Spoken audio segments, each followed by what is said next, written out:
So we're going to have a look one more time of this Coke can rigging.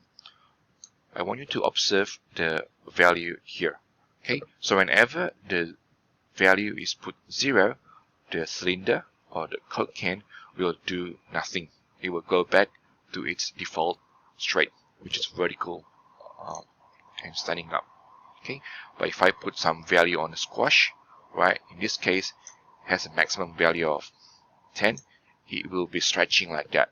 And if I put negative value of 10, right, it will be squash like that. Okay, if I put 0, it will go back. So remember, there are 3 states: the negative value, 0, and positive value. Okay, same thing with the bending. So if I put 0, it will just do nothing. And if I put 10, right, it will bend to the right. And if I put negative value, okay, it will bend to the other side. Okay, and if I put 0, okay, put 0, it will just do nothing. Okay, so that's something that you have to remember, because we're going to need that later. Okay, so let's create a new scene. Okay, so I'm going to use cylinder. Okay, I want to focus by pressing F, and then if you look at this tab on the right, if you don't have, you can press Ctrl A and you click this polycylinder. Okay, so what this polycylinder do, it will let you create the extra edge that you need. Okay, so in this case, I'm going to select the height and change that to 8. So they will give me enough division for the bending later. And again, I'm going to pull upward, right? And if you notice, if I use the scale while the pivot in the middle, it will scale accordingly like that. Okay, up axis and the bottom one as well.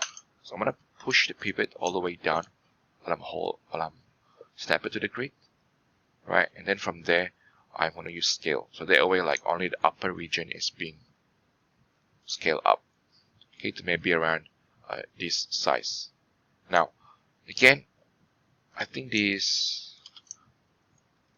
Coke can, right, is a little bit floating, so I'm going to adjust the pivot again, right, to be, turn off this one, right there, okay, and push this downward and snap it to the grid.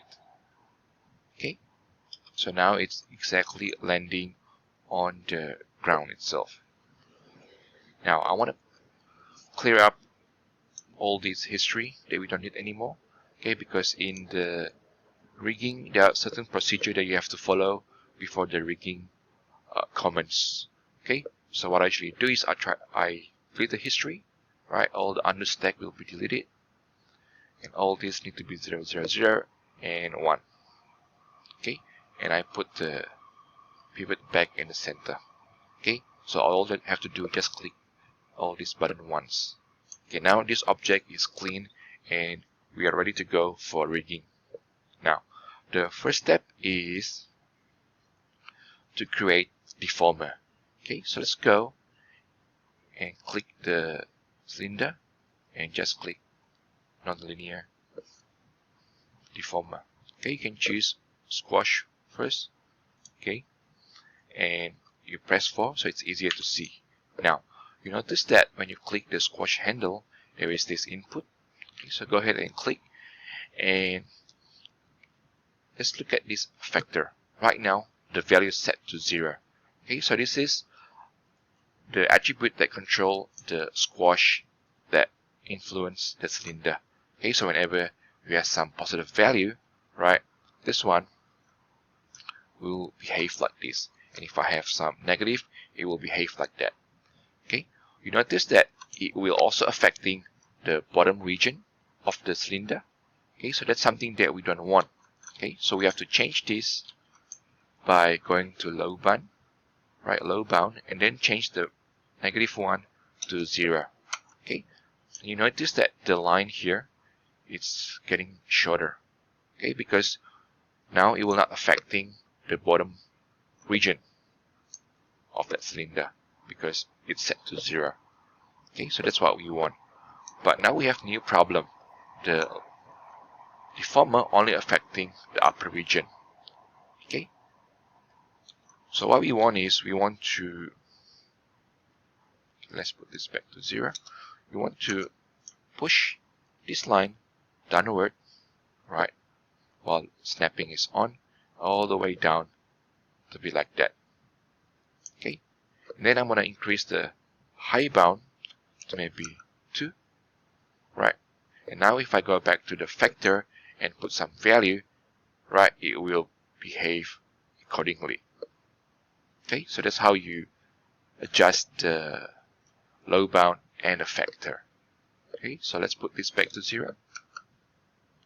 Okay, so I'm done with my squash handle. Okay, so I want to move on to the bend. So select the cylinder again, click deformer, non-linear, and then bend. Okay, it's pretty hard to see because they are stacking on top of each other. So hide the squash by pressing H, go back to bend, right, and click this bend 1. And again, it has the same principle. It has a low bound and it has a low bound. But let's see, we put some value in the curvature. Okay, so the curvature affecting both the upper region and the lower region.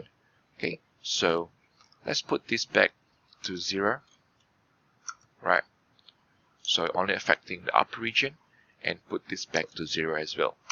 Okay, and again, while this is being selected, let's push this all the way down, right, you can turn on snapping, and then increase the high bound to 2. Okay, and again, test the bending, so put some value in the bending, right, so if I put 90, it will bend like that. Okay, if I put 0, it will be in the default state. If I put minus 90, it will bend the other way. Okay, so it seems all the deformer behave just like we want. Okay, so let's do another testing before we rig the controller. Okay, so hide the bending. Okay, go to squash 1, squash 1, and use the vector. Okay, vector. Okay, seems okay. And now we're ready to create the controller.